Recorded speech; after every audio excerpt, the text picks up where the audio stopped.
Hi my dear friends, welcome to job updates in Telugu. Friends, railway నుంచి NTPC notification అనేది release చేశారు. 10,884 ఉద్యోగాలకు ఈ నోటిఫికేషన్ అనేది రిలీజ్ చేయడం అనేది జరిగింది. ఫ్రెండ్స్, మనకి రైల్వే నుంచి ప్రతి 3-4 సంవత్సరాలకు ఒకసారి ఈ రైల్వే ఎన్టీపీసీ నోటిఫికేషన్ అనేది రిలీజ్ చేస్తారు.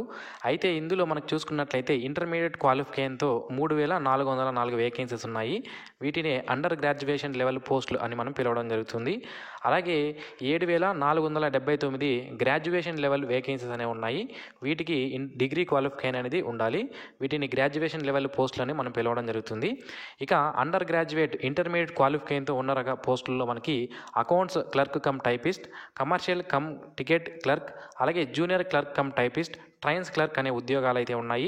అకౌంట్స్ క్లర్క్ కమ్ టైపిస్టులు 361, కమర్షియల్ కమ్ టికెట్ క్లర్క్లు 1985, జూనియర్ క్లర్క్ కమ్ టైపిస్టులు 990, ట్రైన్స్ క్లర్క్ వేకెన్సీస్ 68 ఉన్నాయి. ఇక గ్రాడ్యుయేషన్ లెవెల్ అంటే డిగ్రీ లెవెల్ పోస్టుల విషయానికి వస్తే గూడ్స్ ట్రైన్ మేనేజర్ సంబంధించి 2,684, స్టేషన్ మాస్టర్ సంబంధించి 963, చీఫ్ కమర్షియల్ కమ్ టికెట్ సూపర్వైజర్లు 1,737, junior accounts assistant cum typist 1,371, senior clerk cum టైపిస్టులు 725 వేకెన్సీస్. ఈ విధంగా టోటల్గా మనం చూసుకున్నట్లయితే 10,884 వేకెన్సీస్కి రైల్వే నుంచి మనకి ఈ అఫీషియల్ అప్డేట్ అనేది రావడం అనేది జరిగింది. ఇక్కడ మనకి ఏ రైల్వే జోనల్కి సంబంధించి ఎన్ని వేకెన్సీస్ ఉన్నాయనేది కూడా మనకి ఇక్కడ క్లియర్గా ఇచ్చారు. సో మీ జోన్ ఏదైతే మీరు అప్లై చేయాలనుకుంటున్నారో ఆ జోన్లో ఏ పోస్టులు ఏవి ఉన్నాయి అనేది మనకి ఇక్కడ కూడా క్లియర్గా ఇవ్వడం జరిగింది. సో వీడియో ఒకసారి పాస్ చేసి మీకు ఎక్కడ కావాలి అనుకుంటున్నారు, ఏ పోస్టులు కావాలనుకుంటున్నారు అనేది చూసుకొని ఇక్కడ మనకి సౌత్ సెంట్రల్లో సికింద్రాబాద్ ఉంది, అలాగే బెంగళూరు ఉంది, చెన్నై ఉంది. సో కొంతమంది వేరే చోట్ల కూడా అప్లై చేయాలనుకుంటున్నారు, వాళ్ళ రాష్ట్రంలోనే కాకుండా అక్కడ ఎన్ని వేకెన్సీస్ ఉన్నాయనేది కూడా మనకి ఇక్కడ క్లియర్గా చూపించడం జరిగింది. సో ఈ లిస్ట్ ఒకసారి పాస్ చేసి వీడియో అనేది పాస్ చేసి సో మీరు ఎక్కడెక్కడ కావాలి అనుకుంటున్నారు, వేకెన్సీస్ ఎక్కడ ఉన్నాయనేది కూడా మీరు ఇక్కడ చూసే అవకాశం అయితే ఉంటుంది. మరి ఈ పోస్టులకు సంబంధించినటువంటి జాబ్స్కి మీరు అప్లికేషన్ పెట్టుకోవాలి అనుకుంటే ఏజ్ విషయానికి వస్తే అండర్ గ్రాడ్యుయేషన్ ఇంటర్మీడియట్ లెవెల్తో ఉన్నటువంటి పోస్టులకి 18 నుంచి 30 సంవత్సరాల మధ్యలో ఉన్న క్యాండిడేట్స్ దీనికి అప్లై చేసుకోవచ్చు. అలాగే గ్రాడ్యుయేషన్ లెవెల్ పోస్టులకు అయితే 18 నుంచి 33 సంవత్సరాల మధ్యలో ఉన్న వాళ్ళు అప్లికేషన్ పెట్టుకునే అవకాశం అయితే ఉంటుంది. ఇది ప్రీవియస్గా నోటిఫికేషన్లో ఇచ్చినటువంటి ఏజ్ అండి. ఏజ్ అనేది 3 సంవత్సరాలు అయితే పెంచే అవకాశం అయితే ఉంటుంది. కరోనా వలన మనకి రైల్వే జాబ్స్కి అయితే 3 సంవత్సరాల ఏజ్ అనేది రిలాక్సేషన్ ఇచ్చారు. అది కూడా కలిపే అవకాశం అయితే ఉంటుందన్నమాట. ఇక ఎస్సీ ఎస్టీ వాళ్ళకి అయితే 5 సంవత్సరాల ఏజ్ రిలాక్సేషన్, ఓబీసీ వాళ్ళకి అయితే 3 సంవత్సరాల ఏజ్ రిలాక్సేషన్ అనేది యాజ్ పర్ గవర్నమెంట్ రూల్స్ ప్రకారం వర్తించడం అనేది జరుగుతుంది. ఇక ఈ పోస్టులకు సంబంధించి సెలక్షన్ ప్రొసీజర్ అనేది ఏ విధంగా ఉంటుంది అనేది ఇప్పుడు నేను మీకు క్లియర్గా చెప్తాను. ఎగ్జామినేషన్ అనేది మనకి తెలుగు లాంగ్వేజ్లో కూడా కండక్ట్ చేస్తారండి, అది మీరు గమనించాలి. సో మనకి రైల్వే జాబ్స్కి సంబంధించి గ్రూప్ డి కానివ్వండి, రైల్వే జేఈ కానివ్వండి, ఇతర నోటిఫికేషన్స్ ఏవైతే ఉన్నాయో పారామెడికల్కి సంబంధించి కానివ్వండి, ఎన్టీపీసీ, ఇవన్నీ కూడా మనకి తెలుగు లాంగ్వేజ్లో కూడా ఎగ్జామినేషన్ అనేది కండక్ట్ చేయడం అనేది జరుగుతుందన్నమాట. సో ఈ సెలక్షన్ ప్రొసీజర్ అనేది ఫస్ట్ మనకి computer based examination, preliminary exam అని కూడా అనవచ్చు దీన్ని మనము. So first stage computer based test అనేది మనకి ఫస్ట్ కండక్ట్ చేస్తారండి. ఇది అన్ని రకాల పోస్టులకి కూడా కామన్గా ఉంటుందన్నమాట. అంటే మనకి ఇక్కడ ఇచ్చినటువంటి పోస్టులు అనేవి ఏవైతే ఉన్నాయో లిస్ట్ ఆఫ్ పోస్టులు చూడండి, 1 నుంచి 4 మొత్తం 9 రకాల పోస్టులు అనేవి ఉన్నాయి కదా. ఈ అన్ని రకాల పోస్టులకి కూడా ఫస్ట్ స్టేజ్ ఎగ్జామినేషన్ అనేది ఒకటే ఉంటుందండి. ఇది మనకి ఎన్ని మార్కులు కండక్ట్ చేస్తారంటే 100 మార్కులు కండక్ట్ చేస్తారు. 90 నిమిషాల టైం అనేది మనకి ఇవ్వడం జరుగుతుంది. ఇందులో జనరల్ అవేర్నెస్ నుంచి 40 క్వశ్చన్లు, మ్యాథమెటిక్స్ నుంచి 30 క్వశ్చన్లు, జనరల్ ఇంటెలిజెన్స్ అండ్ రీజనింగ్ నుంచి 30 క్వశ్చన్స్ అనేవి ఉంటాయి. ఈ విధంగా 100 మార్కులకి ఎగ్జామినేషన్ కండక్ట్ చేస్తారు. ఇందులో 1/3 ఆఫ్ నెగిటివ్ మార్క్స్ అనేవి ఉంటాయి. సో ఈ first stage computer based test అనేది మనకి తెలుగు లాంగ్వేజ్లో కూడా ఎగ్జామినేషన్ అనేది ఉండడం జరుగుతుంది. అలాగే ఇంగ్లీష్ ఉంటుంది, మీకు ఏ లాంగ్వేజ్లో కావాలంటే ఆ లాంగ్వేజ్లో మనం చూసుకోవచ్చు క్వశ్చన్ పేపర్ అనేది.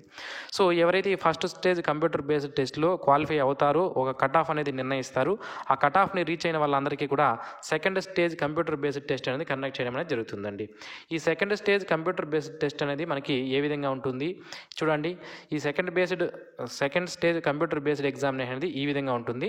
ఇందులో 120 క్వశ్చన్లకి ఎగ్జామినేషన్ అనేది మనకి second stage computer based test అనేది కండక్ట్ చేస్తారు. ఇందులో జనరల్ అవేర్నెస్ నుంచి 50 క్వశ్చన్లు, మ్యాథమెటిక్స్ నుంచి 35 క్వశ్చన్లు, జనరల్ ఇంటెలిజెన్స్ అండ్ రీజనింగ్ నుంచి 35 క్వశ్చన్స్ ఉండడం జరుగుతుంది.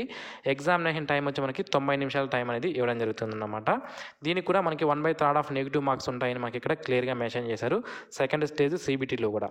అయితే ఇక్కడ కొంతమంది అభ్యర్థులు గుర్తుపెట్టుకోవాల్సింది ఏంటి అంటే మనకి కొంతమందికి కొన్ని పోస్టులకి స్కిల్ టెస్ట్ కూడా ఉంటుందండి. అలాగే మనకి ఇక్కడ చూసుకుంటే 13 రకాల పోస్టులు అనేవి ఎన్టీపీసీ నోటిఫికేషన్లో ఉంటాయి. బట్ ఇక్కడ ఇప్పటివరకు మనకి నోటిఫై చేసింది 9 రకాల పోస్టులు మాత్రమే. అయితే మీరు ఇక్కడ ఒక విషయం గుర్తుపెట్టుకోవాలి, అది ఏంటి అంటే first stage computer based test అనేది అన్ని పోస్టులకి కామన్గా ఉంటుందండి. ఇక్కడ ఇచ్చినటువంటి 13 రకాల పోస్టులు ఏవైతే ఉన్నాయో వీటన్నిటికీ కూడా మీరు ఒకే ఎగ్జామినేషన్ అనేది రాయవచ్చు అన్నమాట. కానీ సెకండ్ స్టేజ్ సిబిటీకి గానే మీరు అప్లై అంటే మీరు ఆ పోస్టులకు కానీ ఎలిజిబిలిటీ, ఫర్ ఎగ్జాంపుల్ ఇక్కడ ఉన్నటువంటి 13 రకాల పోస్టులకి కూడా మీకు ఎలిజిబిలిటీ అనేది ఉంది అనుకుంటే అక్కడ ఆ శాలరీ లెవెల్ని బట్టి కామన్ ఎగ్జామినేషన్ అనేది ఉంటుందండి. చూడండి, junior clerk cum typist, accounts clerk cum typist, junior time keeper, trains clerk, దీనికి లెవెల్ 7 సిపిసి ద్వారా లెవెల్ 2 పేమెట్రిక్స్ అనేది ఇవ్వడం జరుగుతుంది. సో ఈ పోస్టులకి కామన్ ఎగ్జామినేషన్ అనేది second stage computer based test అనేది ఈ 4 రకాల పోస్టులకి కలిపి ఒక టెస్ట్ అనేది కండక్ట్ చేయడం అనేది జరుగుతుంది. అలాగే commercial come trains clerk, ticket clerk అనేది ఇది మాత్రమే ఉంది ఈ పోస్టు, దీనికి సపరేట్ ఎగ్జామినేషన్ అనేది ఉంటుంది. అలాగే ట్రాఫిక్ అసిస్టెంట్కి సపరేట్ ఎగ్జామినేషన్ అనేది ఉంటుంది. గూడ్స్ గార్డ్కి అలాగే సీనియర్ కమర్షియల్ కమ్ టికెట్ క్లర్క్కి సపరేట్ ఎగ్జామినేషన్. ఇక్కడ ఇచ్చినటువంటి 5 లెవెల్ పోస్టులు ఏవైతే ఉన్నాయో వీటన్నిటికీ కూడా కామన్ ఎగ్జామినేషన్ అనేది సెకండ్ స్టేజ్ ఎండ్లో ఉంటుందన్నమాట. అలాగే 6 ఇచ్చినటువంటికి వాటికి సపరేట్గా ఎగ్జామినేషన్ అనేది ఉంటుంది. సో ఒకే రోజు ఉండవండి ఈ ఎగ్జామినేషన్లు అన్నీ కూడా. First stage computer based test ఏదైతే ఉందో అది అందరికీ ఒకే రోజు అనేది ఉంటుంది. But second stage computer based అంటే ఒకే రోజు అంటే వేరే వేరే షిఫ్ట్లో ఉంటాయి, కాకపోతే ఒకే ఎగ్జామినేషన్ అనేది రాయాలి.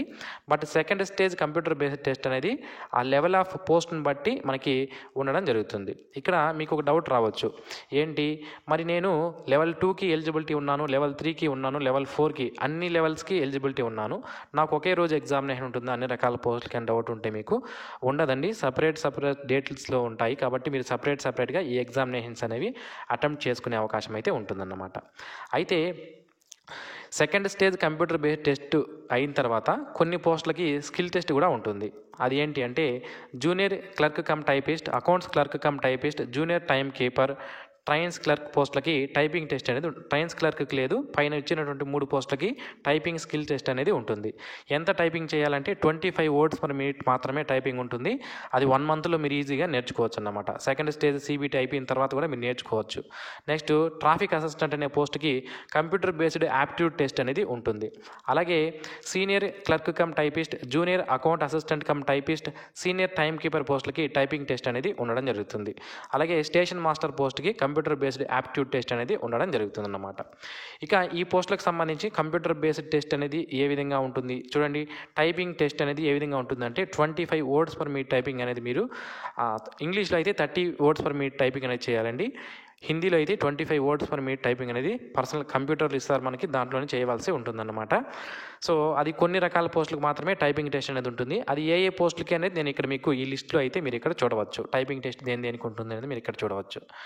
నెక్స్ట్ కొన్ని పోస్టులకి యాప్టిట్యూడ్ టెస్ట్ అనేది ఉంటుందని చెప్పాను. ఆ యాప్టిట్యూడ్ టెస్ట్ అనేది దేనికి ఉంటుంది అనేది కూడా మనకి ఇక్కడ లిస్ట్లో ఇచ్చారు. 2 రకాల పోస్టులకు మాత్రమే ఉంటుంది. స్టేషన్ మాస్టర్కి అలాగే ట్రాఫిక్ అసిస్టెంట్ పోస్టులకు మాత్రమే కంప్యూటర్ బేస్డ్ యాప్టిట్యూడ్ టెస్ట్ అనేది ఉండడం జరుగుతుంది. సో మిగిలిన డాష్ ఇచ్చినారు చూడండి. ఇక్కడ ఏమి అంటే స్కిల్ టెస్ట్లు ఇవ్వకుండా డాష్ ఏదైతే ఇచ్చారో ఆ పోస్టులకి ఈ స్కిల్ టెస్ట్ అనేది ఉండదన్నమాట. ఇక అప్లికేషన్ ఫీజు విషయానికి వస్తే 500 రూపాయల అప్లికేషన్ ఫీజు అనేది ఉంటుందండి. ఇందులో 400 రూపాయలని మీరు ప్రిలిమినరీ ఫస్ట్ స్టేజ్ సిబిటీకి గన అటెండ్ అయితే 400 రూపాయల అకౌంట్లో మీకు వేసేస్తారు, మళ్ళీ రిఫండ్ అనేది ఇస్తారు. Person with disability, female, transgender, ex service man, SC ST, మైనారిటీకి సంబంధించిన వాళ్ళు, ఎకనామికలీ బ్యాక్వర్డ్కి సంబంధించిన వాళ్ళు అయితే 250 రూపాయల ఫీజు అనేది పే చేయాలి. ఈ మొత్తం ఫీజుని కూడా మనకి ఫస్ట్ స్టేజ్ సిబిటీకి మీరు అటెండ్ అయితే ఆ మొత్తంని కూడా మనకి రిటర్న్ ఇవ్వడం అనేది జరుగుతుంది అన్నమాట. మీ బ్యాంక్ అకౌంట్కి అమౌంట్ అనేది వేసేస్తారు. ఇక్కడ మనకి డీటెయిల్ సిలబస్ అనేది ఇవ్వడం జరిగింది. మ్యాథమెటిక్స్ ఏంటి, జనరల్ ఇంటెలిజెన్స్ అండ్ రీజనింగ్ ఏంటి, జనరల్ అవేర్నెస్ సిలబస్ ఏంటి, ఇలా పూర్తి సిలబస్ అనేది మనకి ఇక్కడ క్లియర్గా ఇచ్చారు. సో ఇది ఫ్రెండ్స్ ఈ నోటిఫికేషన్ సంబంధించి మనకి యాక్చువల్గా ఆర్ఆర్బి ఎన్టీపీసీ నోటిఫికేషన్ అనేది జూలై నుంచి సెప్టెంబర్ మధ్యలో రిలీజ్ చేస్తామని మనకి ఆర్ఆర్బి క్యాలెండర్ ప్రకారం ఇవ్వడం జరిగింది. సో ఇప్పుడు మనకి ఎన్ని వేకెన్సీస్ ఉన్నాయి, ఏ పోస్టుకు సంబంధించి ఎన్ని వేకెన్సీస్ ఉన్నాయి అనేది కూడా మనకి ఇవ్వడం జరిగింది. ఈ వేకెన్సీస్ ఇంకా పెరిగే అవకాశం కూడా ఉందండి, కొన్ని పోస్టులు యాడ్ చేయాల్సి ఉంటుందన్నమాట. సో మీరు ఇక్కడ చూసుకున్నట్లయితే ఈ నోటీస్ అనేది 24/7/2024 తేదీన the principal chief personnel officer all zonal railway వాళ్ళకి ఇది పంపించడం అనేది జరిగిందన్నమాట. అంటే non technical popular category NTPC నోటిఫికేషన్ని ఫిల్ చేయడానికి తగిన చర్యలు తీసుకోమని ఈ నోటీస్ అయితే వాళ్ళకి పంపించారు. సో జోనల్ వైజ్గా ఈ వేకెన్సీస్ ఉన్నాయని కూడా మనకి ఇక్కడ చూపించడం జరిగింది.